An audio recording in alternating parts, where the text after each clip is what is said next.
when the world's too dark of a place to be, and you need an escape from reality. Open up those pages, it's sci-fi or fantasy, whatever genre you please. And join a book club, 'cause you won't read it on your own. Join a book club, so you'll be held accountable.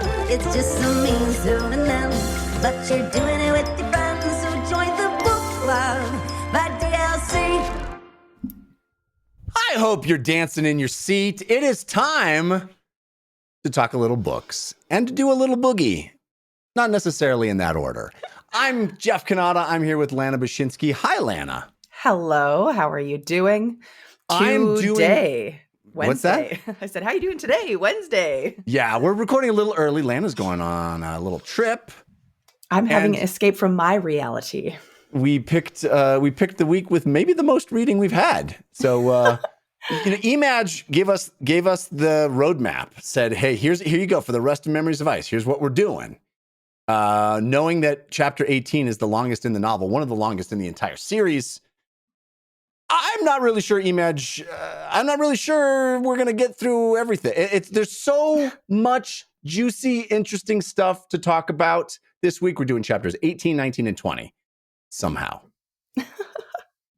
We might not have any recommendations at the end of the show like we usually do. There's just so much to cram in novel-wise. But we are still going to have a quick non-spoiler section because we like to invite folks in that may not be caught all the way up with Memories of Ice. We are talking about, of course, Memories of Ice, the third novel in the Malazan Book of the Fallen by Steven Erikson. And we start with a topic that doesn't have anything to do with that novel, but has to do with reading. And I wanted to ask you a quick preference. What do you, Lana Bashinsky, think is more impressive? If you walk into someone's house that you don't know well, or maybe you do know well, but the first time you've been to their house, and you see a bookshelf, there's two things that could be there. I'm going to ask you, which one would you immediately go, ooh, is more impressive? A book of pristine, hardback, untouched, beautifully presented books, or a bookshelf filled with tattered paperback with creases along the edges, paperbacks everywhere, but they're all beat up and well-loved. Which one do you think is more impressive? Which one do you go, ooh, more? I feel like in general, I see a bookshelf and I go, ooh. And in both worlds, I feel like they're both impressive in their own way. Probably, I mean, I'm very sentimental, so I definitely lean towards this is like a well-loved shelf. And I feel like the stories behind how these books got this way, whether you picked them up secondhand from a store, or whether like you carried this one with you through a backpacking trip, and that's why it is the way it is. Yeah. I think there are more stories to be told about a shelf that looks like that than just the stories themselves on the shelf. So I feel very drawn to that. But as someone who has in recent years, moved on to the Kindle, as we've talked about a bunch of times, I know that my bookshelf will look like the other one.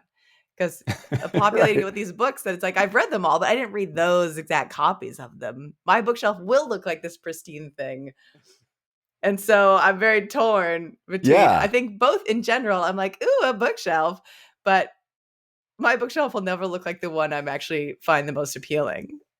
I just recently saw a TikTok. Actually, my friend Dave Chen sent me a TikTok of this guy doing a bit about, looking at this bookshelf and going, wow, look at all those amazing physical books you own. And then the response is, physical books? What do you mean? Those are my digital trophies. Those are the trophies for my digital reading. I'm doing a terrible job of relating it, but the idea is the same. It's like, that's the untouched I've physical unlocked trophy. Them. Yes. Yeah. I read them here. I don't touch the physical thing. I read them over here on this digital surface. Yeah.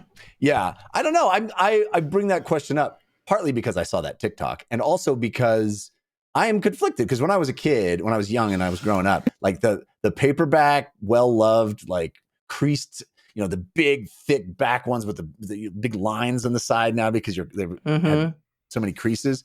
I used to love that look. That look of this has been someplace, as you said. Yeah. It was in my backpack, or we brought it to the park and it got dirt on it, and like all that. I used to love that texture. Yeah. But these days I'm definitely taken by the beautiful,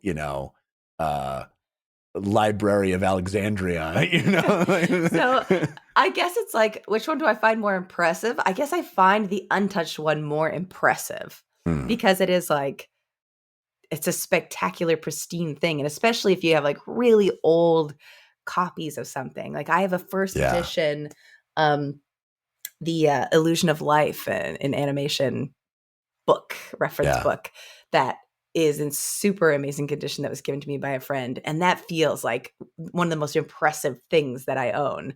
Yeah. And it's because it is in such great condition. So it's like, I don't know, most impressive. I think it depends on the books. If it's like, you have like the most pristine versions of all the books that came out last week. I'm like, cool, you definitely spent some money.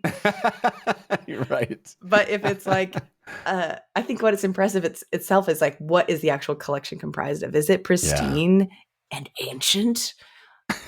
that it leans into the much more deeply impressive territory.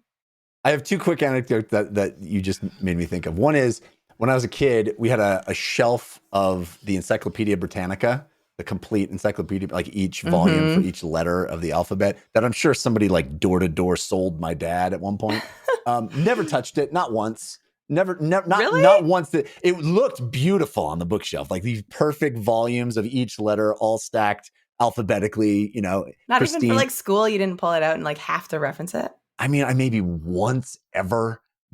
And now the other thing that brings up in my mind is when I was in college, and of course I'm old, but when I was in college as an acting student, theater major, and obsessed with Shakespeare and doing, in language, I had a teacher who had this pedestal in his house upon which always rested a copy of the OED, the Oxford English Dictionary.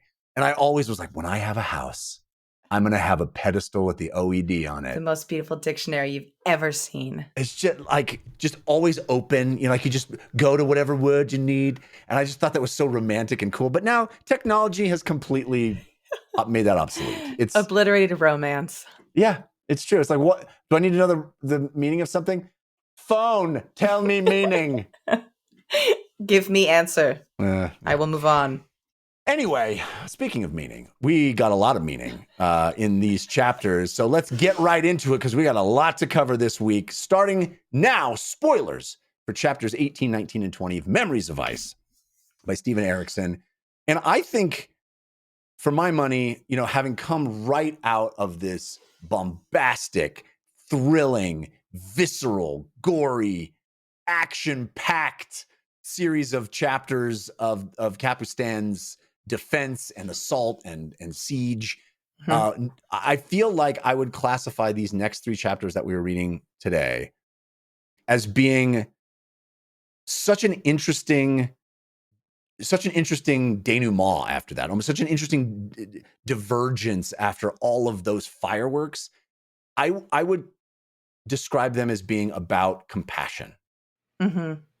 I think that is such a great description. I loved that the characters were almost mirroring us as readers coming out of that big siege, that big battle, where there is a moment, I can't, of course, remember any of the characters' names involved in the scene, but there's a moment where some characters are talking and they're like, yeah, we went through all that and it feels like the end of something big, but it is just one of many. It was the start of this road. The first step. And that's exactly what we were talking about at the end of last week, is being like, this felt like the end of another book, but it's not. It's the middle still. And so having these characters mirror that and the energy of it, I was honestly kind of bracing myself for it to be sort of like fact packed and like dense, like some of the earlier chapters were, but I found it so pleasant, and I think compassion is a great word for it. was almost like, you know, Erikson had compassion for the reader of like the most intense and gruesome things that you can read, and then having to see another side of this for a bit of a breather. Yeah, and he does so much work in the chapters that we've just gone through of establishing how horrific a threat the Paniondomen are, how truly repugnant what they are attempting to do is, and their methodology, and individuals, Anaster and his mother, and the seer Domin, even the armored sort of less feral side of the Paniondomen, even they are disgusting and cruel, reprehensible. Yeah, exactly. And he illustrates that so powerfully. And yet, right after we win, it's about, well, let's not slaughter these people. Let's treat them with respect. Maybe we'll recruit them into army.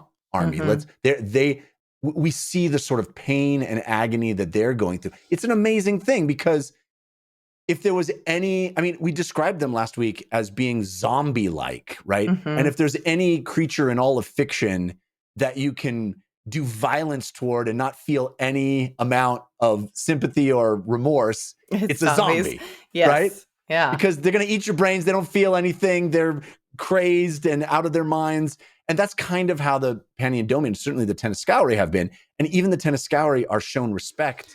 They're painted as compassion by our main characters in these sections. I was just amazed. Yeah, I loved that it was pointed out, the Teniscauri are the victims here. Yeah. And right.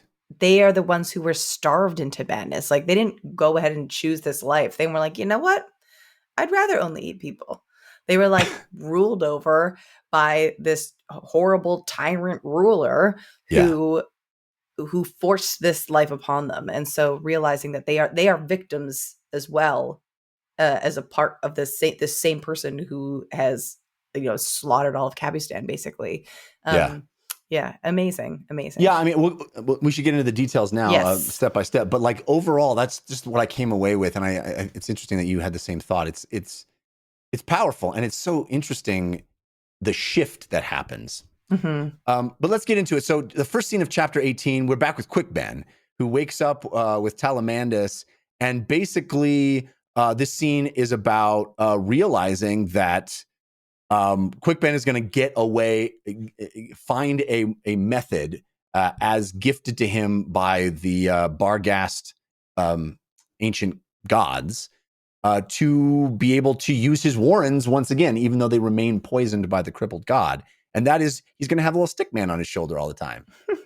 Little elf on the shelf. So the last time we saw Quick Ben, I didn't go back and double check, but he had traveled through his warrens and then came out the other side, basically feverish and raving. And that was it. He managed to get there barely. And now he's just sort of coming out of it.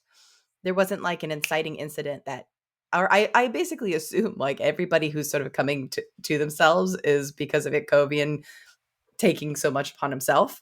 But it wasn't clear to me if there was a spark that made Quick Ben be other than the stick guy, Talamandus, just kind of being there. Well, Talamandus also says, hey, my gods, the elder gods think you're rad, and also my gods think you're rad. Everybody thinks you're pretty rad.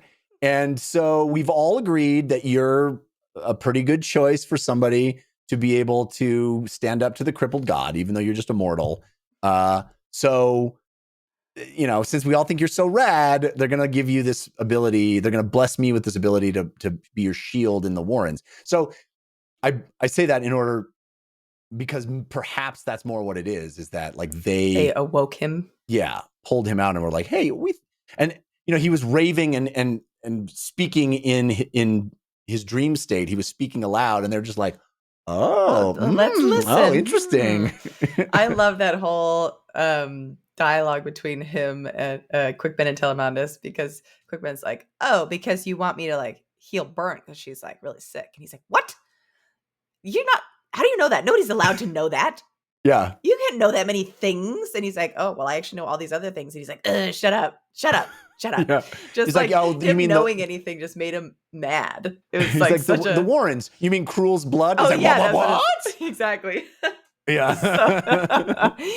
So Yeah. silly. So Yeah, good. love that. Then we are back with Whiskey Jack and the sort of mopping up of the last Panion Domin not soldiers, but the Tenascowry and the last bit of their invading force. And this is kind of where we start getting some of that stuff we were talking about at the beginning. This notion that he doesn't want to just go and slaughter them. There's 200,000 Tenascowry left, and he doesn't want to just take the army in and slaughter them. And I like that none of them did. Yeah. Like all of them were pretty much like, hey, none of us think that it would be right to just go slaughter these people.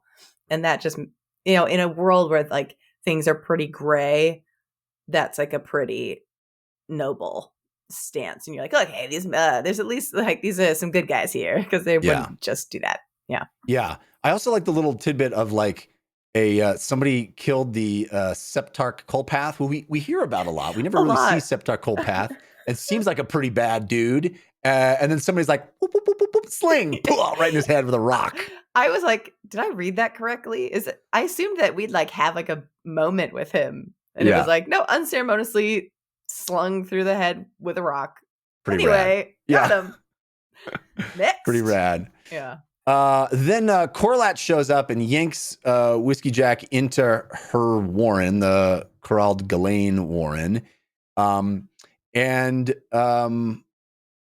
Quick Ben shows up and talks about how Anastar skinned Prince Jalark. He basically like catches everybody up with what's been going on. Mm-hmm. And more discussion of like, hey, what do we do with these 200,000 peasants that are all cannibals and awful, but like also people? And Whiskey Jack says, we're not the judge and executioner. The army doesn't serve that purpose. And then this is the moment that Corlat basically catches him in the lie, and he lies to her face about how they were outlawed by the Empress, and she does not like being lied to. Mm-hmm. That was like the one thing that they like looked at each other when they both had like their little moment of insecurity, being like, but are you lying to me? No. Yeah. But are you lying to me? No. But Whiskey Jack definitely was. Yeah. There's like a couple things in this chapter where I was like, man, we're really going to alienate Whiskey Jack. I love Whiskey Jack. And I'm just delighted at how everything sort of spun out. But yeah, their little relationship, the Corlat Whiskey Jack relationship is kind of delightful. I like its ups and downs, its ins and outs, and how everybody else, like when they walk into the room, they're like, those two. Yeah. Oh, I like that it's like a light playfulness, but it feels like easy and comfortable. Yeah. And even later on, Anna Rake is like, just happy Corlat found somebody she likes. You know, I'm just happy for Corlat. Good for her. That girl deserves a good man. If you break her heart, I've got my sword, Warren, that you will live in for eternity. But it's fine. It's fine. You do not mess with my girl. Yeah. Then we have we're back with Maybe, and this scene, I will tell you, we do our sentences at the end. If I could pick this entire scene as my sentence, I would.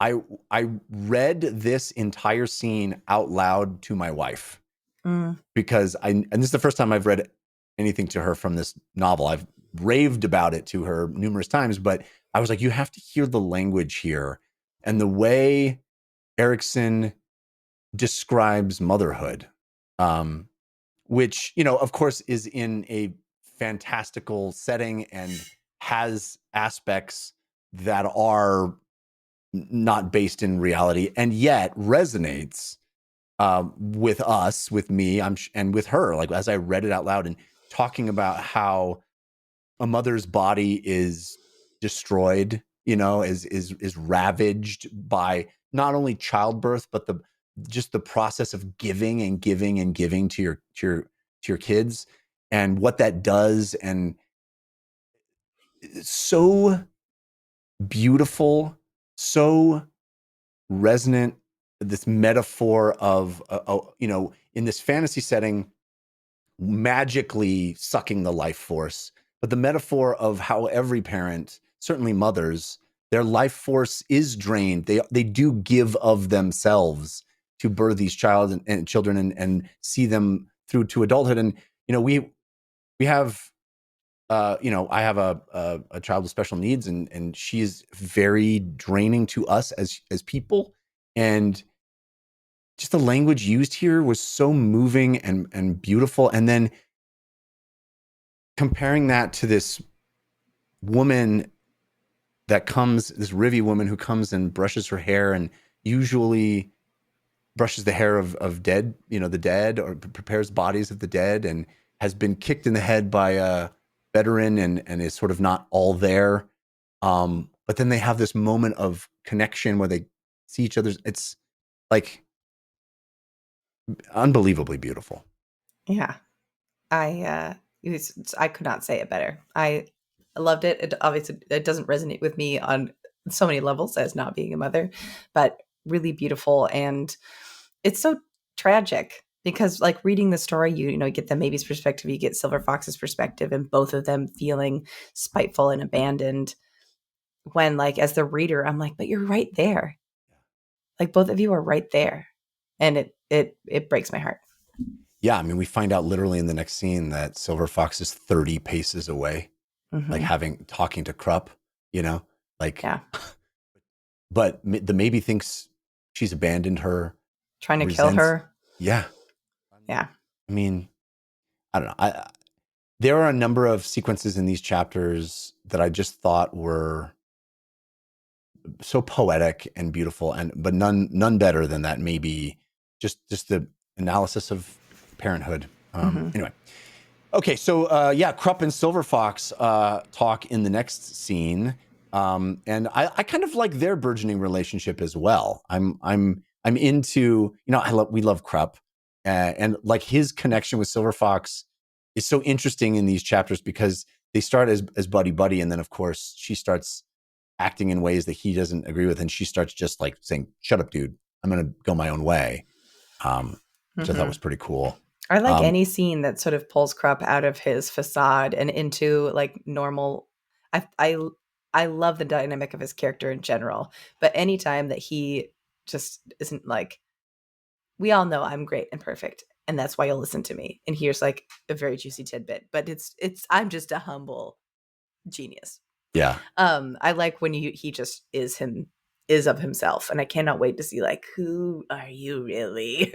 Yeah. Give me more. Yeah. And he convinces her to take him to the second gathering, which we will get to momentarily. But in the next scene, Anamanda Rake shows up to hang out with Caladan and Corlat and Calor, all the K friends. Basically, I love this scene because, and I love Anamanda Rake's take on all this, because everybody's like, they lied to us, dude. They lied. And he's like, yeah. Well, we didn't actually get to like the part that's before that I think is important, setting up that scene, is that they were all talking and they're like, the tennis gallery over there, they're not going to charge us. And then like 1 second later, they're like, they're charging at us. They're going to be here shortly. Led by Anaster and his sorceress. Yeah, that was right before they jumped into the Warren. Yes, I did leave that out. You're right. Yeah. And so they go, and I thought this was a very powerful scene. And it was a scene again where I'm like, really, Whiskey Jack? We're going to take down Whiskey Jack. So they have the tennis gallery, and then the only people with like real power are Anaster and the mothers of the dead seed, the children of the dead seed, the women of the dead seed. I forget. Women, I think it is. Yeah. Their actual name, who have like sorceress abilities. And they're like, and right before that, Rake is like, oh, I'm going to go scare the crap out of them. I'm not going to kill them all, but I'm going to scare them so bad they will not come back. And so he comes out in his dragon form and like just warns them all to oblivion. And everybody's like, whoa, we're out of here. And then he goes and takes the sword and starts like beheading these women. Later. That's later. This scene is I love that part, and I definitely want to get to it. But this scene first is he's like, what do we do? There, and he's like, oh, you guys called me here to again adjudicate your problem. Right. There's and like Corlat's like, twice. dude, my boyfriend lied to all of us. Dujek and Whiskey Jack, they lied to us all. And Animander's like, yeah. I forgot there was twice that Animander was like, everything's fine. Everybody chill out. Yeah. He's like, I was what do you expect them to do? He's like, they don't even know why they're fighting us. You know, he lays out this awesome retort where he's just like, yeah, no, I totally side with them. They did nothing wrong. They needed us on their side. What do you expect them to do? They don't even know why we're fighting against them. Our motivations are mysteries to them. They're just poor little mortals who are trying to do their best.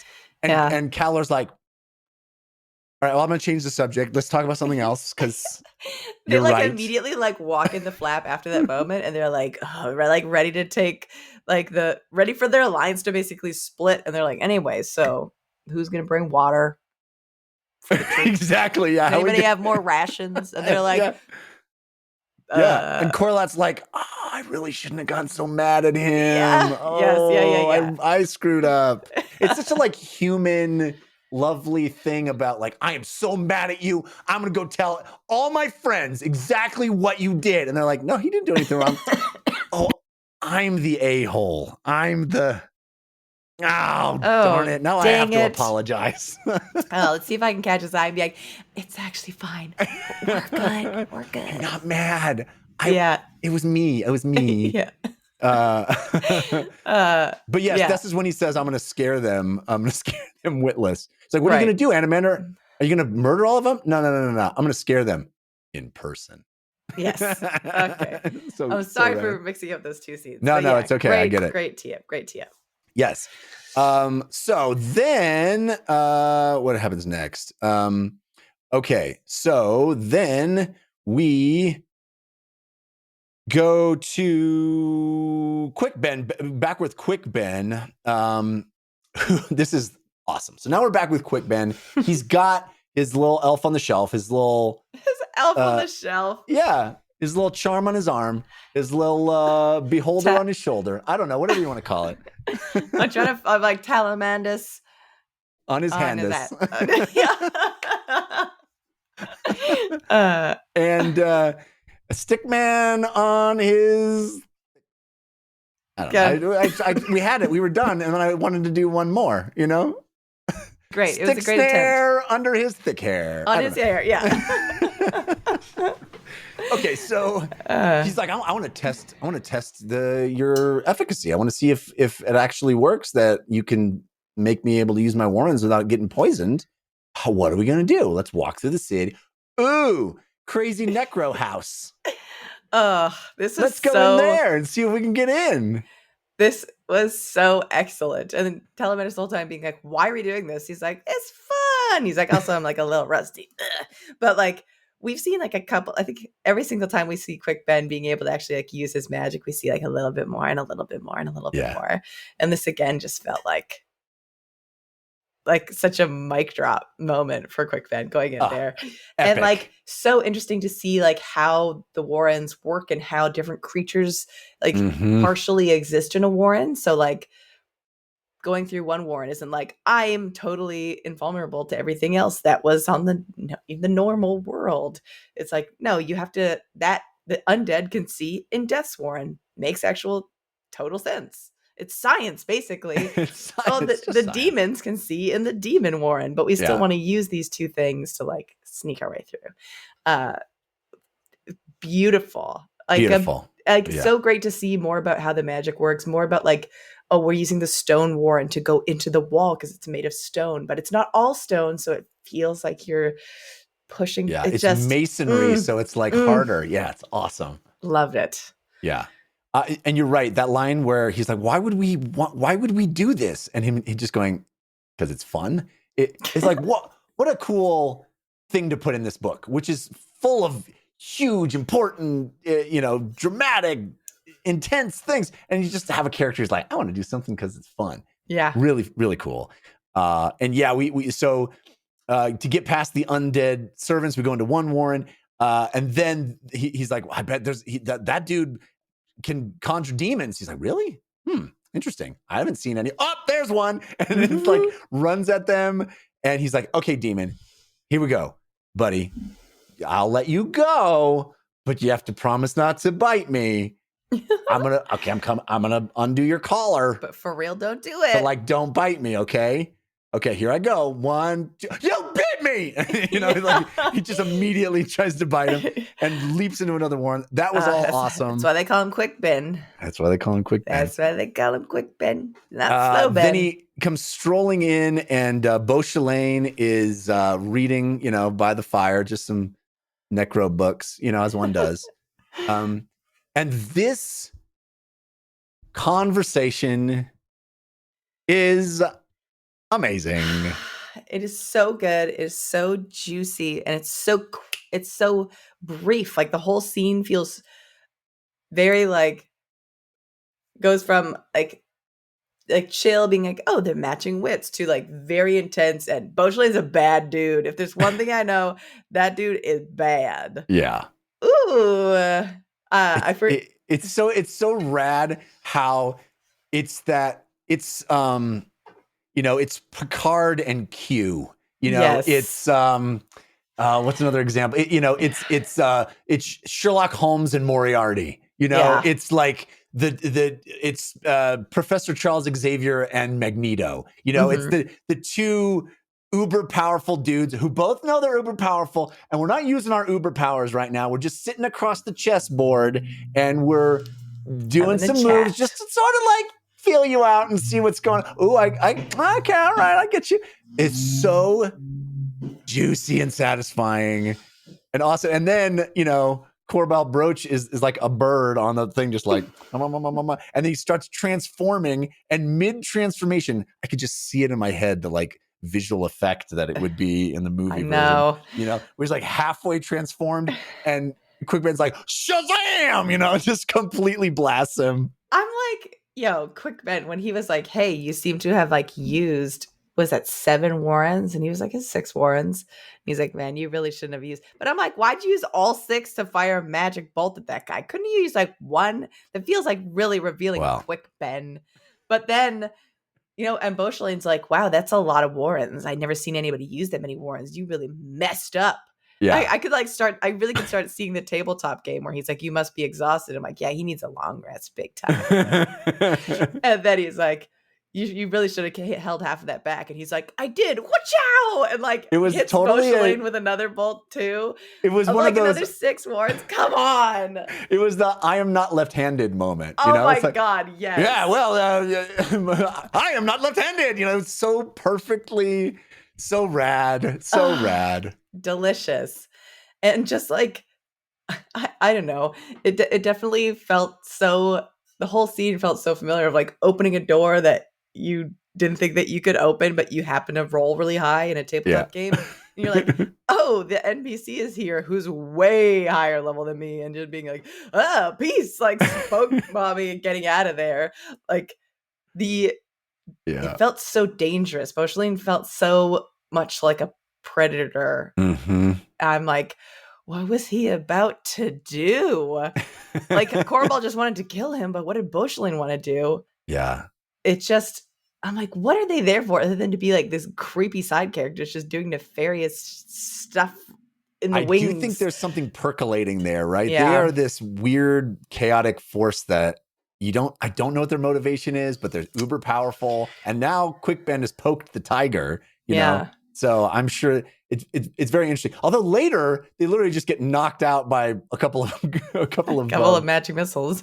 Well, no, they get knocked out by the pommel. Oh my gosh, I laughed so hard. It was so ridiculous. We'll get to that part. But I like how Emancipor Reese is like, just kill them. Why aren't nobody is killing them? You think I want this job? I don't. Murder. Why you're leaving and they're not. That's so good. And then he walks out and Telemandus is like, so that didn't go well. He's like, we should probably leave because now I really do need a long rest. Yeah. So good. I mean, that one of my favorite scenes ever. In the book so far? Yeah. The book so far, series so far, ever in general. fantasy. Just like so joyous and fun. Yeah. All right. Now we're back with old Geno's parent, who, never having a good time. His stomach is got, he's got rumblies in his tumbly, not Resident a happy sad camper. boy. Yeah. And he's just being an emo kid sitting at the canoe spot, just going, oh, canoes with canoes. It's canoes with canoes, Canoes you know? with the canoes. He's just sitting there thinking about it. Thinking about bad news. Bad news with these canoes. And then Gruntle shows up, who's like, I just had sex with Hetton. And they have a real first is Kafal. So Yeah. he's with the canoes. Kafal, one of the Bargast, the big, Bargast brother, the son of Tor's son. Yeah. Yes. Calls him the one who blesses, and basically says he's capable of relieving Itkovian's burdens. Mm-hmm. And Parent's like, oh man, more stuff that I can do. Ugh. I'm so powerful. It's like so hard to be so powerful. Everybody wants a piece. Yeah. And then Kafal shows him these sick swords that were hidden inside the canoes that were like made so well that they don't even have to have any magic on them, and they're still awesome. I loved that section. They don't need any magic on them, and he's saying, we've lost the ability to do this. We've lost this ancient knowledge of how to create this. And he's like, okay, so you're going to take the rest of these weapons out of these boats? And they're like, definitely. He's like, oh man, who gets to use these? And he's like, children. And it's like, I love that notion so much, not just from like the logical side of it that he sort of paints the picture, but like societally, like there's like a selflessness about that of being like, oh, these new cool, best badass swords we've ever created. No, they're not for us because we won't know how to use them. They're for people they're for the generation of somebody who's never wielded a sword. So they don't have an expectation of what the weight should be. They don't have an expectation of how this will swing. If I were to use this, I would just mess it up and I would hurt myself or hurt the sword or hurt somebody. Yeah. I love that. I agree. Like cultural piece that we got. And it seems to continue in the sense that Perrin like intuits that they're going to reverse engineer the canoes and sort of rediscover that knowledge and become a seafaring race again. Yeah. Which I thought was right. Because that alongside with what you mentioned with the children, it feels like this next generation of Bargast are going to be completely different because of the fact that they've gotten in touch with their ancestors, right? It's such a cool thing. They're like bridging this gap.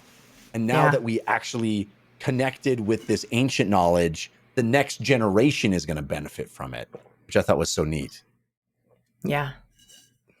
All right. And then, we forgot. We did the entire Quick Ben scene, but we come back to we forgot the fun thing of Emancipor bringing the wrong bottle. Can't forget that. That's just too delightful. So ridiculous. I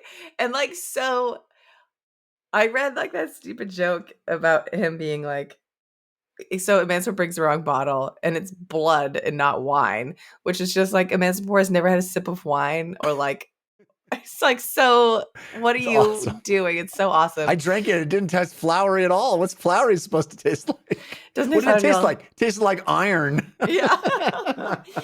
And then, Beauchelain tastes it and he's like, well, I'm pretty sure this one's virgin's blood. And he's like, well, how do you know? And he's like, well, it's woody. Which was like, just like so silly that they're still using like the same terms as they would with wine. So it like explains more of how Emancipor might have gotten confused of like, I don't know. It's just like it was so silly. I just loved it. Right, because that one has the other one's deflowered. I was I see. That's what I thought about so many times. I'm like, the version one is woody. No, that one should be flowery. The other one should be deflowery. I thought the same joke. Yeah, so Yeah. funny. Really good. Yeah, I didn't want to miss that delightful. Just like Emancipor is such a great character too. He's just like, I hate this. I'm Totally oh my hapless. god, I accidentally drank blood. I don't even want to work for these guys. This is terrible. My job sucks. It's like a Muppet. I'm just picturing Kermit the Frog. Yeah. All right. So back with Quick Ben, and this is an amazing scene too, because Quick Ben's like, okay, I'm gonna go past the Bargast. Which warrant should we use to get past the Bargast? We can't go straight through them. Talmadus is like, well, what are you gonna do? He's like, I know what I'll do. I'll use this one where I can float on wind and air. And he he literally like encounters Hood himself, right? And threatens as he is going through this other Warren, he threatens Hood the same fate that Fenner was, to be yanked into the mortal realm. Well, I think there's some important nuance to like how he encounters Hood. Yes. So there's Telemandus, and Quick Ben's like, did I guess it right? Okay, you've been blessed by the Bargast, some of your other gods, whatever. Hood is definitely part here. That's how you're protected. And what he reveals is Telemandus has actually been sort of gifted to Hood from the Bargast and like lent to him temporarily. So it's like primarily Hood's protection beyond anything else. Right. And yes, right. Quick Ben, having been a priest of Hood, or priest of Shadow Throne. He believes him to be the Magi of High House Death. Yes, the Magi of High House Death. And so he, having been a priest himself, I assume he knows like their wily ways, and he's like can see what damage it will cause if Hood doesn't follow through, and then eventually release Telemandus back to the Bargast after all of this is said and done. And so he draws on Telemandus' power, and Hood's presence like jumps to the forefront in such a present way. He's like, oh yeah, this is not just like, oh, Hood was like, you have my blessing. Hood's like, yeah, sure, you have my blessing, aka you're mine now, baby. Right. And so Quick Ben reaches through the Warrens, through the magical nature of it, and grabs Hood's cloak and yanks him partway out. I'm picturing like literally like a leg sticking out of like a portal kind of situation, the same way we saw the hoof come out. Yeah. And seeing Quick Ben's power, like what he commands over the Warrens, the magic is like, again, it's just like, oh my gosh, Quick Ben is so badass. It's amazing. Yeah. And then like knowing that he can just yank a god from their realm into the world was incredible. So he's like, look, if you don't end up giving Telemandus back at the end of this, here's all the damage you're going to do. The Bargast, like their elder gods, they're coming up. And yeah, they're pretty weak right now, but they won't be for long, baby. And you're going to get it. And also, you will get me on your ass, and I will yank you back out of here, Fenner style, baby. So you better watch it. And Hood's like, okay, God, let me go. And he's like, fine. Yeah, but one more thing, too. You said that so well. But the one more thing is, hey, Quick Ben, it's super important that the master of the deck does not let this new house get the seal of approval, does not, what's the word? He doesn't give it the blessing. Yeah. He doesn't allow him into the deck. Yeah, the crippled god is getting Bad the team boy. together. He's Oceans and Elevening this new house. He's got the mistress of Herald. pestilence. Yeah. He's got a herald. He's got a reaver, a mortal sword. Doesn't he say he got a herald from somewhere? Yeah. Wasn't it his herald? Yeah, it's Gethal. Yeah. Yeah. A herald came from somewhere. Nobody knows. I have no idea how that happened. And then this sort of mysterious other character, like this, he says he has a mortal sword has been found on a distant land. Yeah. Which I thought, interesting foreshadowing. Book 4 or 5. Yeah. He's like, it's super important that one thing happens. He's like, okay, I'll make you a deal. I will do my best. I'll, but Perrin is stubborn. He doesn't listen, but I'll do my best if you release Talamandus. Just a really cool scene. As you said, another badass moment for Quick Ben, literally like talking down death itself, Amazing. So rad. Yo, here's the question though. Is the mortal sword going to be Bowden? I think Bowden's dead. You think he gone? I think he gone, but that's an interesting. I know we love him and we'd love to see him back. Well, and he was like totally mutilated, and that's like the crippled gods whole thing. Anyway, sorry. I'm curious who this mortal sword in a distant land is. How distant are we talking? Are we talking, Jerusalem? Are we talking 7 cities? What are we talking? Are we talking that other? Are we talking book 5? Wherever yeah, there's that other continent that's even farther away that everybody's talking about. So how distant are we talking? Yeah. Yeah. Anyway, sorry. All right. So then we have the scene with Perrin and Gruntle, which I really enjoyed as well, where they're both just sort of like, wouldn't it be great if we just messed with the gods? This God chose me to be this Tiger Man. I don't want to be Tiger Man. It's annoying. And they chose you to be the master of deck. You don't want to be the master of deck. Let's just like give him the middle finger and like, they're going to put this responsibility on us. Let's do something with it. That's so funny. I was reading the scene and like the whole first part of it is Perrin like by himself, like, man, power's so hard. Everybody wants me to like bless this guy and let him into the deck. What am I to do? And I'm like, or they want me to not do that. Right. And he's like, it's so difficult. And I'm like, what? Just be like, no. It's the most powerful evil force that has ever existed in the entire universe. It literally caused all the elder gods to come together to stop it. Do I like give him a thumbs up? It's destroying all the magic and the literal earth that we live on. Should I let him in? And I'm like, what is your issue? And so then Grundle coming out and being like, okay, walk me through it. He's like, so what's the other voice? And he's like, I think it's me. And I'm like, what? And then they have the logic of being like, douche, Perrin, come on, Perrin. But then they walk through the logic of being like, I mean, why the gods want it so bad? Why don't we just mess with the gods? And then he'll like have to play by the rules. I'm like, yeah, let him in. Like how quickly I turned into being like, yeah, do it. Let's see what happened. Do it. I had the exact same journey. It was awesome because I'm like, this is the biggest no-brainer of all time. Choice you could possibly make. The ultimate bad man is putting together a team of ultimate bad people and needs one thing from you, and that's to sign off on it. For some reason, he needs to go, please, and you can just say no. All you have to do is say no, and then he's not. He can't do it.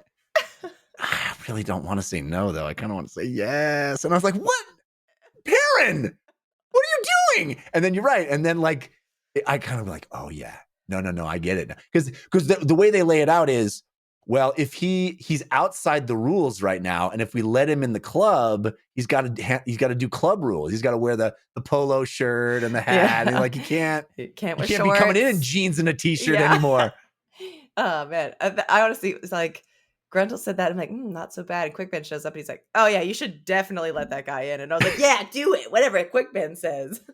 Even though Quick Ben ate like all those other mages' powers or whatever, and is possibly like not like has like some kind of dark side to him, I'm still like all here for Quick Ben. What does he want? Do it, baby. Let's go. Well, I love how Quick Ben's also like, you should do it. Let's mess. Let's all you guys like mess with gods. Oh, I totally love messing with gods. You should have seen what I just did to Hood. I know. I love messing with gods. Let's be the guys who mess with gods. Didn't he like show up and he's like, oh, I'm so glad I caught you. By the way, you should definitely put him in the deck. What were you talking about? Yeah. And then he's like, the internal monologue was like, well, Hood, I tried. I mean, I kind of tried. I mostly didn't try, but I mentioned it in passing. You know what, Hood? Screw you, dude. Yeah. Super awesome. All right. So then we are back with Itkovian, who they're cleaning up town, which, not a great job to have to clean up the town after, thousands of bodies are in the street. But we find out a little bit more about something that I think is is just sort of just introduced, or not really. We've seen hints of it, but now really just galvanizing these two wolves, the two gods, Tog and Farand, the two lover doggies, the wolf lovers, love pups. That's what we'll call them. And Itkovian is like, I wanted Belbara to be the mortal sword, but there's already a mortal sword, and I mean it's that Gruntle guy. But okay, so she'll be the Destriant, and then we'll have a shield anvil, and I'll just be a guy. How about that? I'm just a guy, which is interesting. More to come on that front, but then we're back with Silver Fox and Krupp, and this is when they're like walking up. They're like, do we go to this very important meeting, or do we go to the second gathering? What should we do? I want to go to this gathering. We'll put off the gathering. I want to go see these people. And she's like, no. I'm not going there. I'm going to go to the second gathering after all. Well, Did I skip ahead? I think we skipped ahead because I think that this gathering that they're talking about is the one that happens after Animander's out on the battlefield. Right. Because this was like the second Animander being like, everybody chill out. Yes. Okay, so because the end of chapter 18 is that Itkovian stuff. Yes. Where we end with Tog and Fanderay, the Wolves of Winter. Yeah. Which the only other thing I'd chime in about that is Itkovian feeling, again, his own extreme burdensome grief at the fact that he's signing people up to do this job that takes all of you to do, and they didn't get a choice. He just made the choice for them. And it's that recruit. What's her name? Novena. No. It does begin with N. Where is it? Norrell. Norrell. Norrell. And he's like, great. This is your shield anvil. And he's just kind of like, sorry. Yeah. Rough job, but you'll be fine. But he feels bad about that. And then we go into I think it's right after that they're like, they're charging. We thought they were going to charge, they're charging.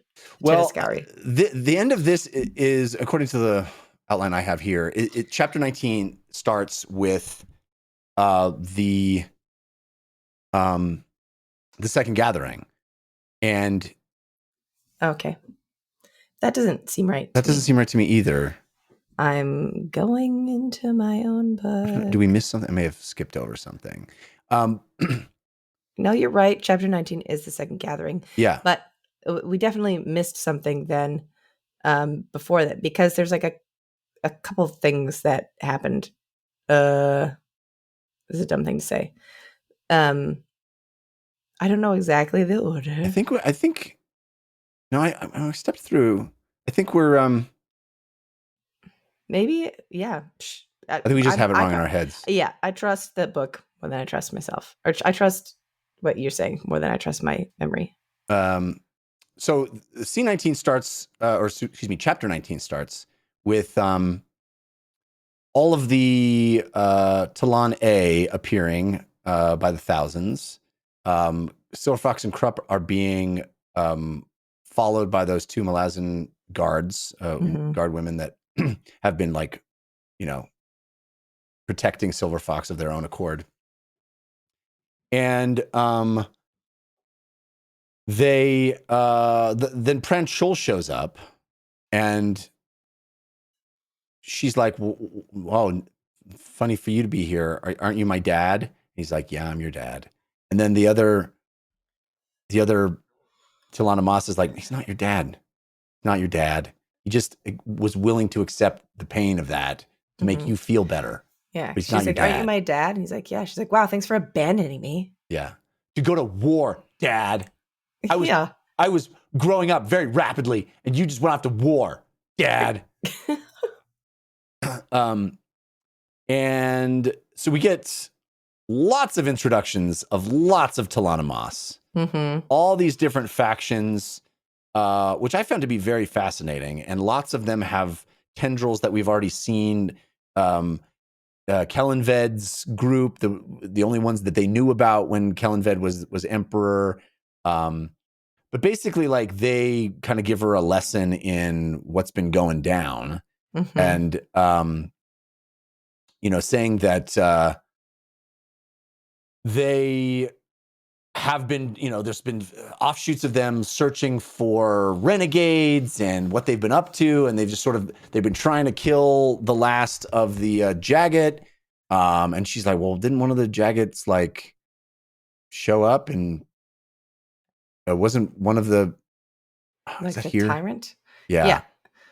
Yes. So she's like, oh yeah, what about like when Tool like literally freed a Jaghead? And they're like, great point. But one could argue that he wasn't really dead. He was in stasis, and Tool let him out so that he could actually die. Yeah.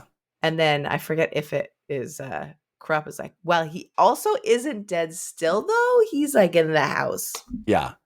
And they were like, but I think that might heck? be later, because doesn't Perrin say that? Perrin's like, I saw him. I'm getting. We're yeah, that is later. We're mixing it all up. We're mixing it all up. We're doing a terrible job this week. Okay, so what I recall from this scene, from just going from this scene purely in my brain, is that they're like, "Yo, the significance of this scene is that it was really revealed like the true sort of purpose of the Second Gathering." Yeah. So you have all of these different Talon and Mas clans there who introduce themselves to Silver Fox, and then you get Silver Fox sort of spewing like, I don't want to say Fellison style rage bursts, but I'm like, where's that coming from? You seem like you grew up really quick in like a space where you were like loved and taken care of as like this future goddess. Like, I couldn't tell, is that Fellison? Is that Nightshell? Is that the other thing? Bellardan? Bellardan. And then there's like a fourth thing that we're told is also hanging out. That's later too. Yeah.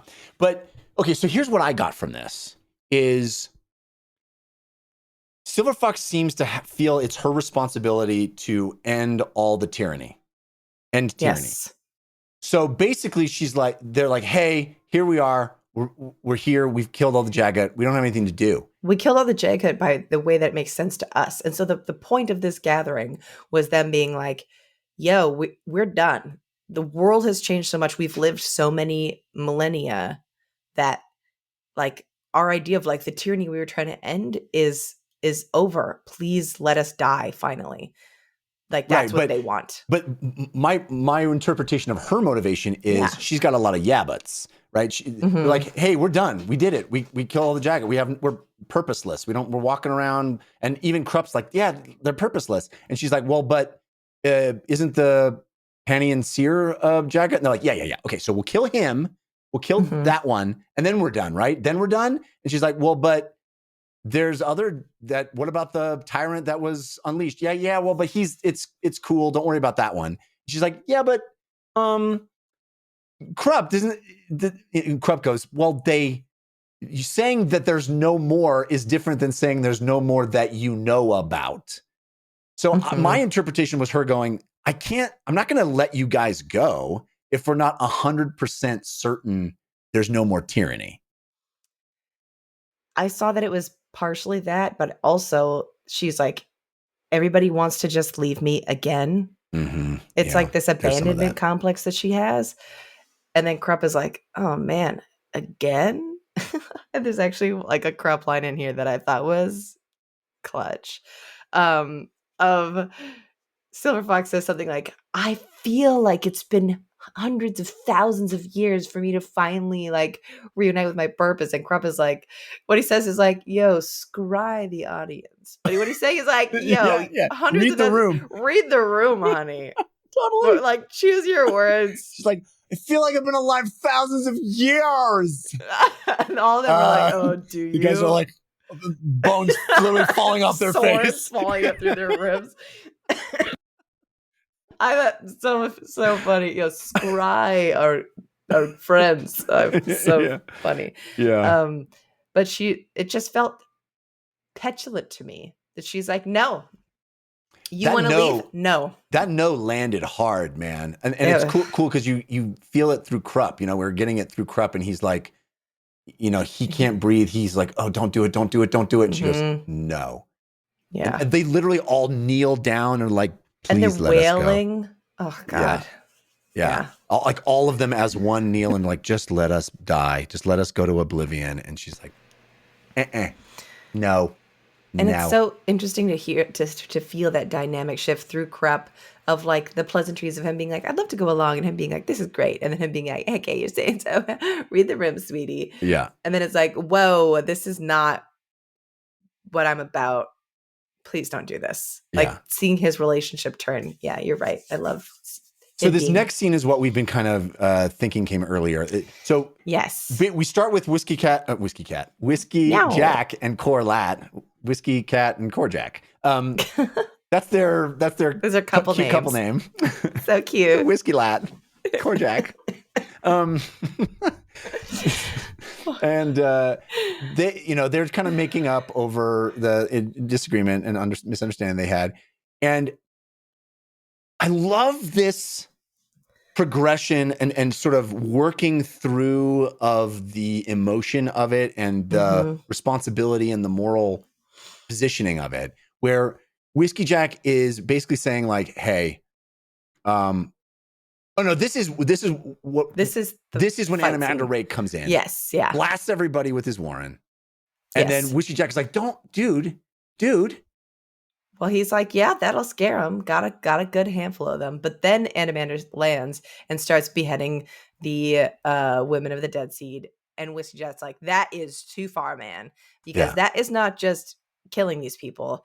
That is condemning them in an extreme and agonizing way. Trapping them in your sword warren. Yeah. That's too messed up. You're right. Yes. And so he's like, well, I will do it instead. Completely misunderstanding what Animander Rake is saying about a mercy. It's a mercy. He says it's a mercy, thinking, oh, he's giving a mercy to these women. No, it's not. He turns like, I will kill them regular That's style. Mercy. Yeah. I'm not going to kill them. I'm going to kill Normie kill. Super special death style where their soul is trapped in the chain land forever and ever. I'm going to kill them just normal style, Yeah. And then immediately regrets it because all the soldiers are watching him just slaughter women, slaughter these women of the dead people seed. that they'd all previously talked about being victims.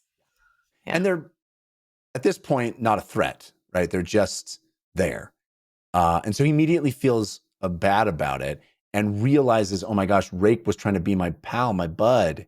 He was trying to take that on himself, and he was trying to relieve me of that agony.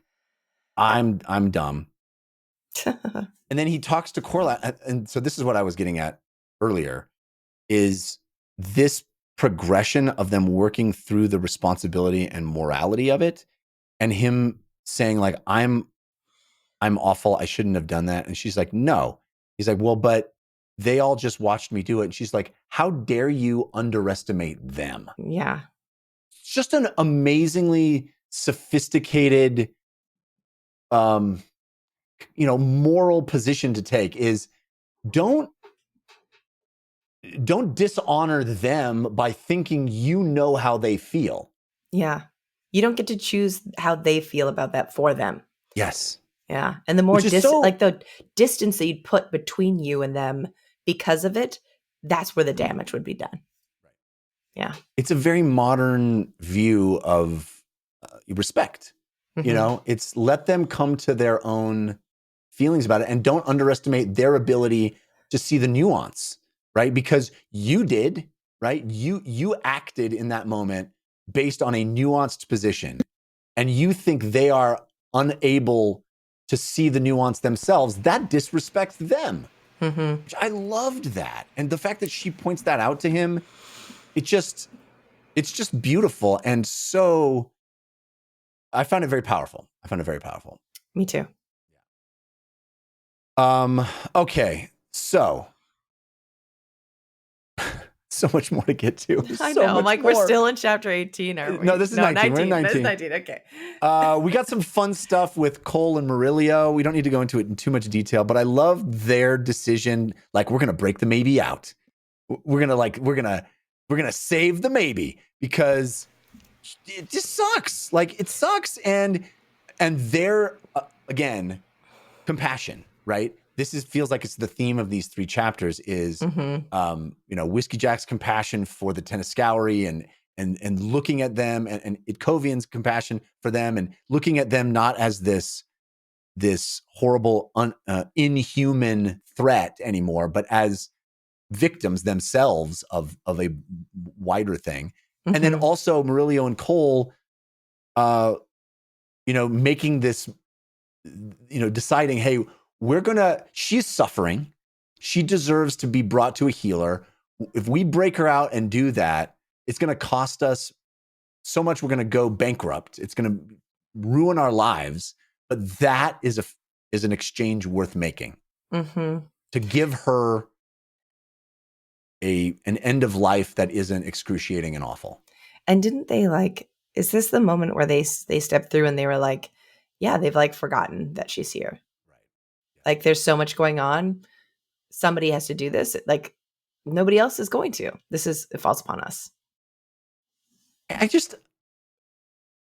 am so in awe. I mean, we say it every week, but I know I'm in awe of this writing. I'm in awe of we take the time to sort of, I don't know how this is going to end up, right? It may have bigger ramifications, but yeah, it certainly resonates with me on a level of just caring for the elderly and taking care of these people who gave of themselves to raise children. And these guys are recognizing hey, man, it's worth it to care for this woman in her last time on this earth. It's just powerful. I wonder how much thoughts for our hopefully next conversation with Steven Erikson. How much of these moments come from serious self-reflection, because I feel like there are certain ways that anybody lives that are moral or ethical choices that they are making, but it's not things that they vocalize about, and how powerful it is to see it written on paper, how powerful it is to speak about those things plainly and positively and openly in a way that brings power to it. It's just, I mean, it's powerful. This is something I think about constantly when I'm reading his work, is the insight. Yeah. It's not just great writing. It is great writing. It's not just thrilling and complex and dense and deep fantasy storytelling. It is all of that. But the sheer volume of insight into the human condition is staggering to me. It's perceptive. There was a line, I should have written it down. I'm not going to do it justice, but there was a line at one point where he says, somebody's musing about the way the nobles behaved. And it's well, that sort of always happens with, I can't remember the specifics of it, but it's more just this notion of well, yeah, but that's what happens when you're in that position. It's oh my God, yes. It's the laser sharp insight into these very complex geopolitical realities. I don't know. It's amazing to me constantly. I'm writing down a possibly spicy question for our good topic next week. Good. All right. So then we get a dream sequence with the Maybe, where she actually encounters Talk the Younger, who's mad at her for thinking he's the seer. He's like, I know the seer. I've hung out with the seer. I am not the seer. How dare you? Rude. Exceptionally rude. Yeah. But there's definitely something going on. We've had all of this foreshadowing with Talk and the wolf's eye and him seeing through the wolves and being a wolf himself in a way. And there's a lot of wolf stuff going on now. And because of these two wolf gods that are sort of rising in prominence, I think there's a lot going on there. Is that Talk and the Maybe are the wolves? Is Talk and the other wolf? Well, I don't know. There's this love romance thing, and I don't see that happening between the two of them, but maybe. But then they keep saying, I don't know, I'm talking about later in the book, they keep being oh, they're coming back together, baby. They're out. Talks about this wolf eye. The Maybe's constantly dreaming of these wolves and running with them. You may be again pulling a classic Lana, where you're seeing it well before I do. That may be it. That That's they my may be wolf eyes. their sort of godlike souls are riding inside Talk and the Maybe and sort of working toward a reunification. Yeah. But then there's that other wolf that I think is actually the wolf. So I definitely think one of them is within Talk, but maybe the other one is within the Maybe. But I don't know what that leaves Puppy Dog, the actual one that's traveling with Lady Envy. I don't know. We'll Bargjaw and other G one. Baljag. Baljag. Jean Valjean. Jean Valjean. Jean Dog. Jean Dog. There you go. All right. Chapter 20 starts with Talk hanging out with this seer Domin. And they're in, again, what is a setting that is interesting enough for me that it could be in its entire own fantasy novel, and literally is just a throwaway idea for Erikson. There's like, oh yeah, no, they used to like walk around these nets and live on these nets and fish and anchor, like, but yes, they're all those are dead the corpses. Now. Just trust those are bodies. Yeah, they're all dead now, and it's not really important. I was like, that is the most interesting, coolest setting I've ever heard of. Tell us that story. But he's like, I got other ideas. Anyway, back to the matron. But again, this is another example for me of compassion writ large, right? Because here we have this seer Domin who in previous chapters have appeared to be these sentries, these sort of faceless,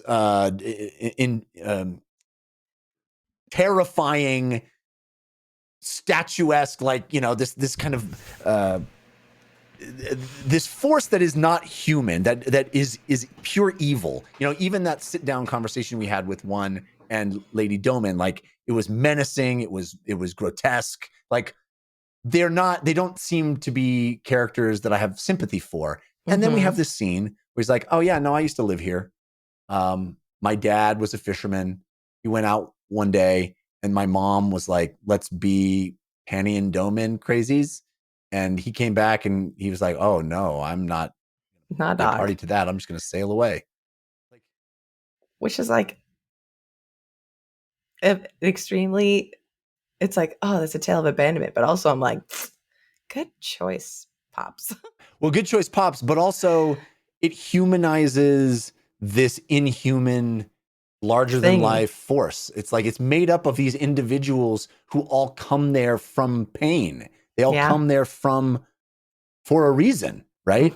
They are not this nebulous zombie force. They are made up of individuals who all have reason to be there. Yeah. Which engenders compassion, right? You go, oh, I understand. Of course, that's a horrible thing, Yeah. And even Talk is talking about like there's this the meta conversation about this nugget of human inside by the fact that they're out on this cliff and it's cold and it's blustery and they gave him a cloak to wear while they're up there. Like that was like a small kindness that they definitely had. Like, why do that? Yeah. Why do that? There's no reason for them to have done that based on every other way that they're treating him, but they still offered him a cloak. It's like a tiny, tiny little pinpoint of light in a very dark existence for Talk right now. Yeah, you're so right. It's like, okay, back with the matron to get your bones squeezed and crushed every 15 minutes. All right. Then we're sort of we hang out with Itkovian for a minute. We hang out with Picker for a minute. They're sort of, we're getting ready for the big meeting. The masked council is showing up. Everybody's arriving. We're all gonna is there anything in here we need to highlight? I'm trying to just that blend is a little sneaky. That was a delightful scene too, where she's Picker and like, Blend, I've been spying on everybody. Picker and Blend remind me, I don't know if I'm thinking of like Shakespeare, you'd know better than I would, but like they're almost like court jester characters, and they're definitely like audience surrogate. Audience surrogate Yeah. in a way, because they're like, all right, let's do the breakdown of what's going on. I listen to all the camps and let me give you a little update. And they kind of like info dump in a way to each other. A lot of Rosencrantz and Guildenstern, you know. Yeah. Yes, exactly. And so I love the energy of their conversation. And even like Belen leaving Picker high and dry. People come over like, Picker, what are you doing over here by yourself? And like, I guess I'm taking a break. And they're like, whatever, get back to work. Like, you're like, where's your people? And they're like, I don't know. You should keep better track of that. You know, I'll do my best. Actually be the one who is like working and moving the stones around or whatever. It's so funny. So good too that I love how constantly, we've mentioned it before, but constantly the rank and file like pick up on what's going down with the higher ups, you know? These grand machinations of these godlike beings and mass, you know, leaders, and the rank and file like, I understand what's going down. Yes. I get it. I'm putting 2 and 2 together over here, you know? Yeah. I love that too. Meanwhile, at Covian, the only thing I would want to clock about his situation is like, can you get over it? He's so emo now. Well, his whole jam is feeling pain for people. Grief. He's so full of grief, but he's like doing what Whiskey Jack. He needs a corlat to be like, snap out of it. You're still worth it, honey. That's what Hetton is for. Hetton, she's like, we're definitely doing it at some point. Wait, what? His god's dead? We getting it tonight. And also like he like shows up to a meeting or something, and Brood's like, bro, and he is like a bro pep talk. I'm gonna get hit myself, but Covian, sad boy number 2, Parent and Covian. Yeah, sad boys. Sad boys. So we're approaching the big meeting. He doesn't want to look like he's military, so like, or he doesn't look like he doesn't want to look like an officer. So he swaps helms with this person who's just a foot soldier. I thought that was a kind of a lovely little moment too. I liked it a lot because I liked the connection that it had, but it's like, oh, I'm still dressed like an officer. People are gonna get confused. I don't mind that he's sad in the sense that like, yeah, it's like hours ago he took on the grief of the whole dying city of the darkest thing we've ever read. I'm here for that. But him being like, I'm basically worthless now. It's like, okay, calm down. Well, you need to cool it, bro. There's that moment where Caladan is like, oh, Covian, I've been wanting to meet you. You're awesome. He's like, I am so not awesome.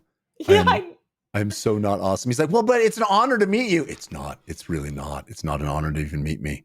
He's acting like these sentences. I'm like just waiting for like Caladan or Paran to come up to him and be like, take off your glasses. You're beautiful. Do you even know how beautiful you are? That's like what I'm waiting for. That's how he's written out. Like, no, I'm nothing. Okay. And he like misinterprets. He thinks they're mocking him. He's like, you're like the coolest. He's like, oh, I get it. No, you're making fun of how uncool I am. No, we called you the coolest. We literally, you walked up to like the meeting where we're all meeting, and all of us were waiting for you because we want you as part of the meeting. And then eventually he's just like, and like leaves. I'm like, oh, I'll just stand in the back and be silent. We want your input. No, duct tape out over his mouth.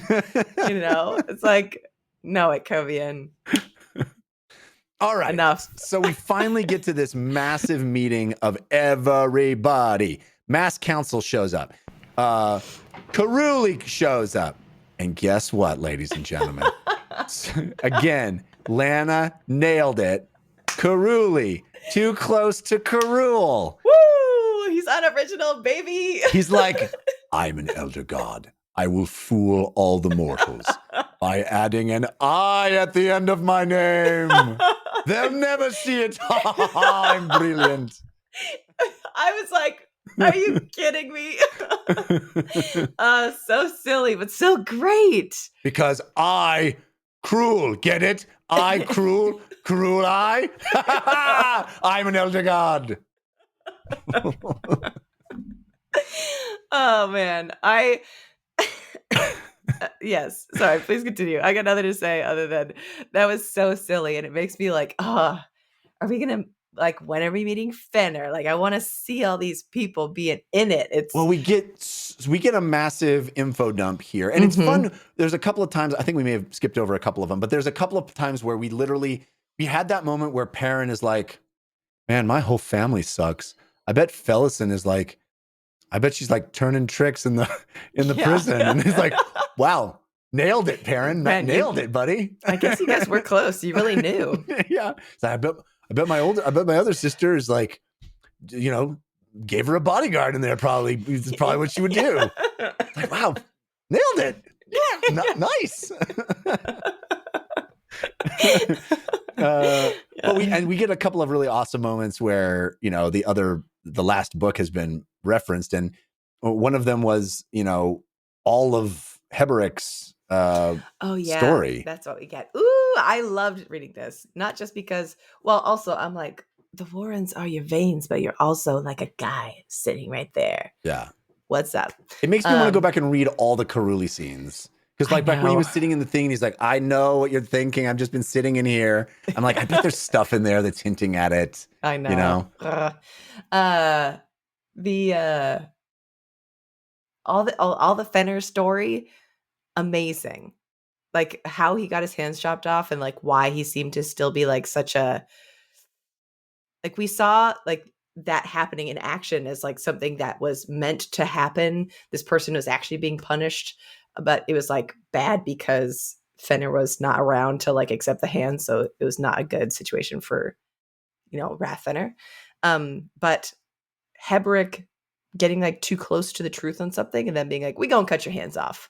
Yeah. Because we know that's gonna mess up the god. Right. And Fenner's hands could not be accepted by Fenner because Fenner was like, no, I like this guy. You think I'm going to take his hands for real? No. But they were also like poison to him, right? Because they were poisoned to him because I think they didn't like lose their oath. Like, so like Roth Fenner, right. If Fenner was still up in his warren, I guess, where he would live. I don't get a sense of like where they actually live in the world. If he's like hanging in his warren and somebody has like lost their oath and their vow is, they've lost all their vows and anything they actually cared about so long ago, you cut their hands off and he's like, yeah, smite them, handless, you suck. You don't get any of the goods from this god, baby. Right. But then Fenner, because I guess Heberick, because he was actually devout to Fenner, because he was actually just getting closer and closer to, I'm forgetting now what it was, but like the truth of something, or like. It was the fact that Surly, who is Lysine, yes. She did something. She did something that she's like basically powerless. Right. Like if something had happened, it's just the fact that Kelevend didn't die. Oh, yes, right. Yes, right. She said she murdered him. He didn't die. He ascended. Right. That was what it was. Yeah. And so Heberick knew that and knew like what that kind of implied for Lysine. And so they did the rev to him, but he's like, but I'm a good pious priest still. And so because his hands were not like vow free, faithless, they were like, it was poison to Fenner because he wasn't going to dismiss them or do whatever would have then like tainted Heberick forever. And so Heberick's hands eventually just like sitting there slowly poisoning Fenner until eventually they gained enough power and pushed him out of the warren. So Heberick, touching the object from the jade statue. The jade statue. Yeah. Which is somehow tied to the Chaos Warden. The Chaos Warden, yeah. So the fact that he like touched Chaos in that moment literally is the reason all this other stuff happened, because Fenrir gets pulled out of the Pantheon. It creates this power vacuum that Treach, enters into and becomes gets a new mortal sword, changes Gruntle, like all of that because he was like, hey, that's pretty and green. Boop, cool. Yeah. But it also makes me wonder, like, has Heberick inadvertently partially ascended as a result? Because, like, if his hands pushed Fenner out, like, the Warren still exists. He has his magical hands now. Right. Or his hands just ascended, and that's why he's able to do all these weird things, because he just has, like, literally god magic hands. but the rest of him is still a mortal man. It's very interesting. But I Yes. loved that info dump from Cruel. Very cool. Yes. Tons of interesting stuff there. And we also get a lot of the stuff I think we kind of conflated in the earlier scene happens here with Perrin and Dujek, like challenging Silver Fox on her plan. She's like, hey, all my Talana Moss are gonna, she's like, I want to kill the seer. And they're like, what you? She's like, yeah, that's what they're built for. They kill, jagged tyrants. And Perrin's like, except there's one. I watched one Talana Moss like literally bring a jagged tyrant back. And she's like, yeah, well, he's going through some stuff. I don't know what his deal is. His Tool has got his own deal going on. I don't get it, but he's his own man. So a lot of interesting stuff there too. And then we have this amazing moment. This amazing moment where Rathburn is like, what about you, Caladan brood? You got that hammer. You haven't done what you're supposed to do. You're supposed to free my god, and you haven't even done it. And Brood's like, you're right. No, I have not done it. She gave me a choice, and I haven't made that choice yet. And Burn's like, you know what? I should do it then. I'll do it. I'll do it. And he's like, cool, do it. Here you go. Have it. And she's like, all right. Oh, my goodness. Instantly shatters all the bones in her arms. I was like, hey, yeah, that's what you get. But I also loved, because like this was like another moment where I was like immediately on board for what was immediately presented to me, in the sense that, it's like kind of like parent situation where I'm like, man, it's the easiest choice in the world. This one less easy. Okay, kill everyone or everyone get killed. There's a nuance there, but there's different. But the reveal of like, Byrne entrusted me with this hammer, not so that I would because I'm not the person who would immediately use it the second something goes wrong, but because she trusted that she had faith in me that I would find another option. Right. And I loved that. It's so rad. It's him. He goes, you think there was this binary decision to be made. And I chose option 3, none of the above. I chose we're going to figure out a way to not have either of those things happen. One is I free Byrne, all life ends. The other is I don't free Byrne, all life ends. But I chose to not do either of those things and just hope we can figure it out and like come up with a better solution. So rad. So rad. Yeah, lots of tiebacks to the previous books here, in like kind of explaining exactly what happened with Raced and that tyrant. And as it was happening, I know a lot of our listeners were saying to us, like, when we were complaining about how the whole Jagged Tyrant thing played out at the end of Gardens of the Moon, and it felt very abrupt and kind of anticlimactic. And a lot of people are like, it's going to be explained a little more. You're going to understand why that was. And sure enough, here I am like, oh, it's actually awesome that played out like that, because the whole thing was trying to get Animander Rake to do something he refused to do. And the fact that this Jaga didn't actually get attacked by the Talana Moss, that it was just pulled into the House of Azath. It's like it all now seems much cooler in retrospect. So everybody, you were right. There needs to be a footnote. This will get cooler. This will be cooler later. 60% of the way through the third book in the series.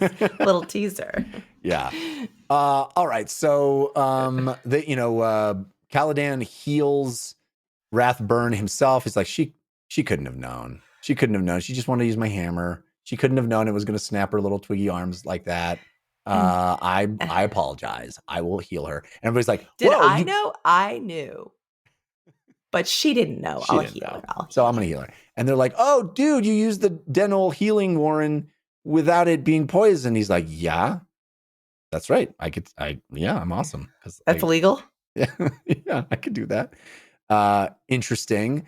Then we have this interesting scene with Krupp basically talking everybody's ear off, annoying everyone, but sort of dropping some serious knowledge about the fact that there is a fourth spirit inside Silver Fox. Which really is like effectively the daughter of Pranchel. And it is something that is like so small right now and not like present in the choices that she's making. But Krupp's like, just give it time. Yeah. Which also makes me be like, well, how do you know? Who are you? Krupp's awesome. Liar? Everybody's He's like, great. I love how everybody starts realizing that Krupp is, there's that one part where Ikovian is like, this dude was a prodigy of an elder god. He's just a guy, but like an elder god thinks he's amazing. So I love that. Yes. And then I want you to talk about the next scene, which is ladies' night. What a night. Oh, what a night, because it's ladies' night. It's just a delightful meeting of all the girls. Babes. They got bottles of wine. Hatan, love her. Bring the party. She's a free spirit. Does what she wants. Has sex with everybody she wants. Just brings all the wine. Talks about everybody's bodies. Bo-po. Love this girl. Yeah. I liked it because it starts like in this tense space of it's who is it? Norrell? Is that her name? Yeah. Norrell. And Heradus, the trade guild person. Mm-hmm. The two Marines, Silver Fox. It's just all the girls hanging out. All the girls hanging out. And, it has this moment of tension where they go up and Norrell, very interestingly, because she's now, the shield anvil of these puppy gods. She's like, I see what you did with the Talon. Interesting choice. I would like it if you released all the dogs, though. Yeah, who let the dogs out? It should be you. It should be you. You. And Silver Fox is like, I need them. And she's like, do you need them? They didn't know. They are just loyal doggies. And then they're like, let's talk about this later. And Hatan's like, great, I brought the wine, ladies. And they basically are just like, isn't this great? Or who is it who keeps being like, what? This is a fell gathering. Yeah. And I was like, yeah, never mind. I just liked it. I like how like in Rivi culture, this is what happens. The men, they're so annoying, and we gossip, and they the men gossip while the women get do all done. Yeah, exactly. So awesome. Oh, it's so good. So good. I love it. I just love it that they don't. There's not like Pen's like, Silver Fox, you're a lady you're like an old woman in some ways, but in other ways you're still just a kid. Like, you need to get it on. And what about Krupp? And she's like, ew, Krupp, ew. And she's like, smart guys are hot. He's super hot. Smart guys are hot. It's so funny. Oh, it's so good. I forgot about that. I like that she shows up. She's like, I brought the wine. Who you banging? It's such a great scene. The best. Then we're back with Cole and Murillo, and they have this funny like attempt to get to break these horses, and it just doesn't go well at all. And they're like, oh man.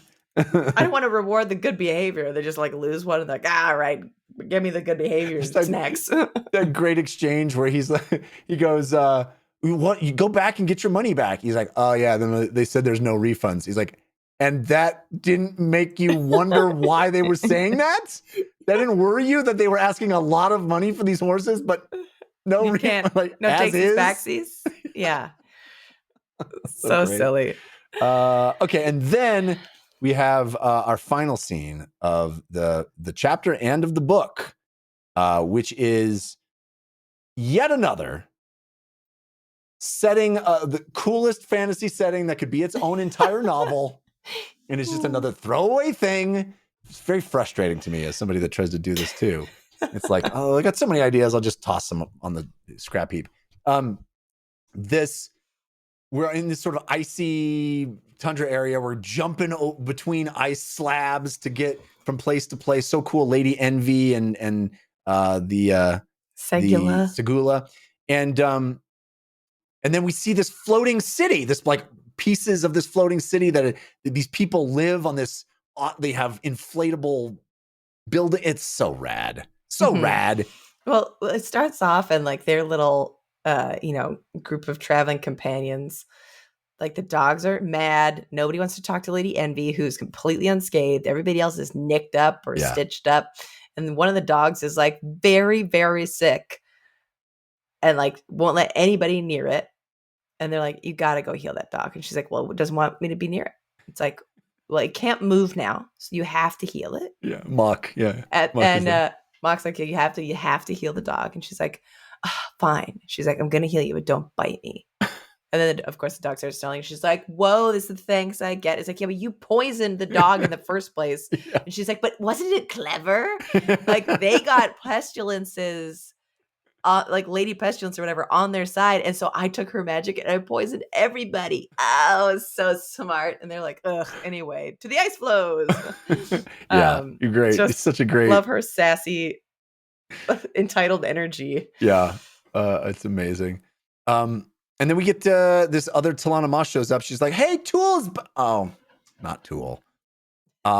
It's this other rad looking one that basically says those ones that everybody doesn't know where they are. I know where they are. We've been fighting. We're almost all dead. And we've been fighting all this time. So dun, dun, dun. It ends with kind of a cliffhangery like, well, we've been fighting all this time, and she's like, "Oh, geez, what Jagged tyrant is like giving you this kind of run?" Like, no, it's a human. It's a human. Who could it be? Do you have guesses? Do we know? I think it's an as yet unintroduced thing, agree. But we shall see. I think so too.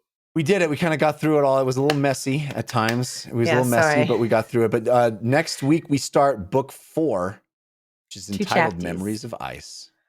I can't believe how many times I remember like literally the first page of this book. I was like, wow, we see what the Memories of Ice means. And then there's been like 10 different ways Memories of Ice has been used. There's a sentence in this in one of these chapters that also was like Memories of Ice. About the Memories of Ice. And I was like, well, it's in there. It's a motif. It's a motif. It recurs. Yes. It recurs.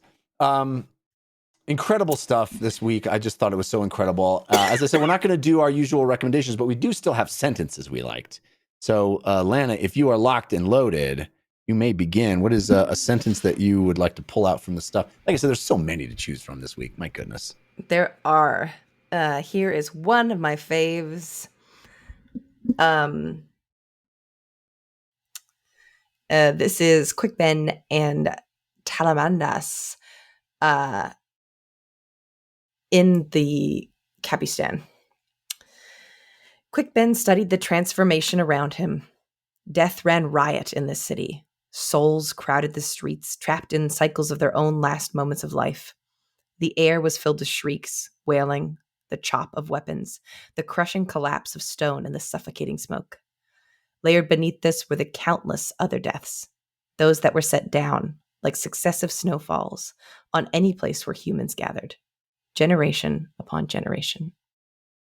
I remember that. I remember reading that like successive snowfalls. It's such a beautiful image.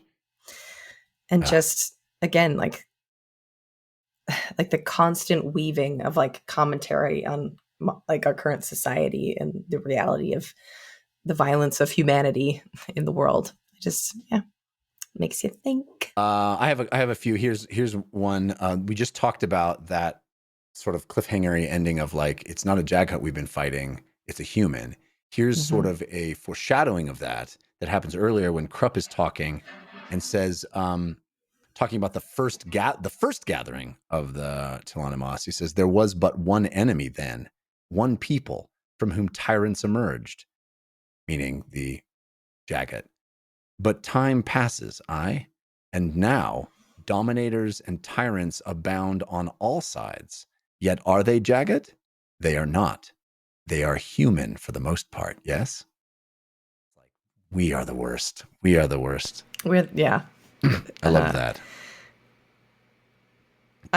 Go ahead. I have 2 more. Great, me too. One's really, really short, and then this one's a little bit longer. This is Quick Ben waking up right at the very beginning to Telemandus. Telemandus is saying, like he's applauding Quickben's brain or whatever. And he goes, I do not mock you, wizard. Indeed, I am humbled by the depth of your integrity. To find such in a common soldier, one serving a malevolent, spiteful empress who sits on a bloodstained throne, ruling an empire of murderers. Okay, now hold on, you misbegotten puppet. Telemandus laughed. Oh, but it has always been so, has it not? Within the rotting corpse hide diamonds, pure of heart and stalwart with honor, yet besieged within their own house by the foulest of masters. And when the historians are done, the ink drying, may the house shine and sparkle even as it burns. So good. I liked it. So good. Here's one that's not even a full sentence because the character stops himself. I think this is Perrin. I can't remember. It's either Perrin or Itkovian. Anyway, this is I love this incomplete thought. The curse of great minds, arriving young to an idea, surviving the siege that invariably assails it, then finally standing guard on the ramparts long after the war is over. Weapons dull in leaden hands. Damn, I'm wandering yet again. It's just it's so good. Like just thinking about like the person who first comes to an idea, like it's hard. It's hard to be the first one to think of something. Yeah. So good. So good. I have one more after this, but go ahead with your last one. Okay. My really short one is something, again, this is from Telemandus, but later in the book. That I feel like I really spoke to me just because of like, I've moved so many times in my life. But I adore the idea of like being a regular somewhere. Oh, they know my order, etc. Wanderers like you have no appreciation of familiarity. Man, I like that. Beautiful. I like this one. Talking about the new shield anvil, talking about taking the Teniscauri and recruiting them into gray swords, like taking these horrible, awful people and making them into the army. And she's talking to Caladan Brood. Can you truly find anything worthwhile in such creatures? Brood asked her. We are all worthwhile, sir, once we assume the burden of forgiveness and the effort of absolution. It's just dang. Truth bomb, dude. Truth bomb. Woo! All right, please remember that we would love your recommendations of other kinds of books to read, and topic suggestions for the beginning for our non-spoiler section. You can email those to us, dlcfeedback@gmail.com. You can post them in the Discord, which is 5x5DLC on Discord. We love seeing your comments here on the YouTube as well. Thank you for interacting. Thanks for hanging out with us. Thanks for dancing. And we'll see you next week when we're doing 2 more chapters of Memories of Ice. When the world's too dark of a place to be, and you need an escape from reality, open up those pages, it's sci-fi or fantasy, whatever genre you please. And join a book club, cause you won't read it on your own. Join a book club, so you'll be held accountable. It's just a means to an end, but you're doing it with your friends.